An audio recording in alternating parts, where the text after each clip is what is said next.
কক্সবাজারের ঝিলঞ্জার পূর্ব খরুলিয়ার বুধপাড়া এলাকায় ভাইয়ের বিরুদ্ধে বোনের ক্রয়কৃত জমি জোরপূর্বক দখলের অভিযোগ উঠেছে। ভুক্তভোগী জমির মালিক রেহানা আক্তারের ওয়ারিশ ফৌজিয়া আক্তার বলেন, এই 40 শতক জমি তার মা নানার কাছ থেকে ক্রয় করেন। ক্রয় করার পর ওই জমিটি চাষ করার জন্য নেন মামা শফিউল হক। তিনি সে সময় খাজনা দেওয়ার কথা থাকলেও গত 2 বছর যাবৎ তা দেননি। পরে সেই জমিতে বাড়ি তৈরি করতে চাইলে জমি বুঝিয়ে দিতে কালক্ষেপণ শুরু করেন মামা শফিউল হক।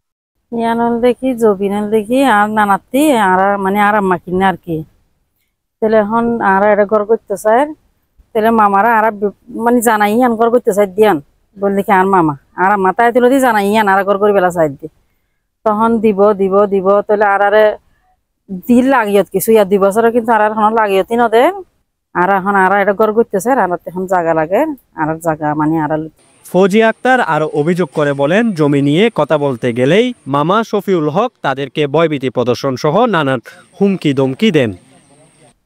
তাহলে আরো মানে হুমকি দুমকিদের এই আর শফিউল হক মামাই আর কি আর বড় মামারা তাই খবর পাঠাইলাম নাকি না আরো শফিউল হক মামাই হতা উল্টা হয় হয়তো মানে নদীও ইয়ান তোরার জায়গা ঠিক নাই এরকম আর হুমকি দুমকি দেয় আর কি। রেহানা আক্তারের ভাই চাকমারকুল ইউনিয়নের 9 নম্বর ওয়ার্ডের ইউপি সদস্য সৈয়দ নূর বলেন, শফিউল হক জমিতে চাষি হিসেবে ছিলেন।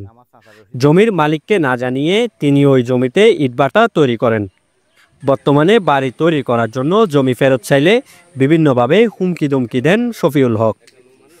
আমাদের এই জায়গাটা আমার আব্বা রশিদ আহমদ থেকে আমার চাচা রশিদ আহমদ থেকে ক্রয় করছিল অনেক দিন আগে। এই জায়গার কাগজপত্র সম্পূর্ণ আপডেট আছে, আমি কাগজপত্র আপনাদের হাতে দেব। দ্বিতীয়ত উনার কিনার পরে এখানে অনেক দিন পরে শফিউল হক আসি বিক্রি করছে আমাদেরকে না বইলা না গিয়া বইলা শাসা হিসাবে ছিল উনি। তখন আমরা দেখি আসি এখানে বিক্রি করে ফেলছে। তখন ওনাদের ঘর করার প্রয়োজন, ঘরের কোনো জায়গা জমি নেই।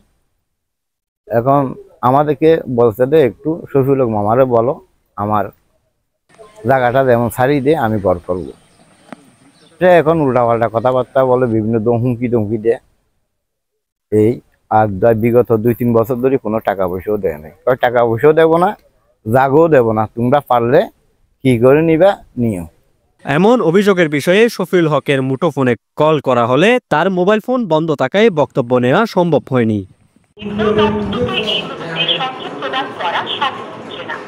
জমিটি ফেরত পেতে সংশ্লিষ্ট প্রশাসনের সাহায্য কামনা করেন ভুক্তভোগীরা।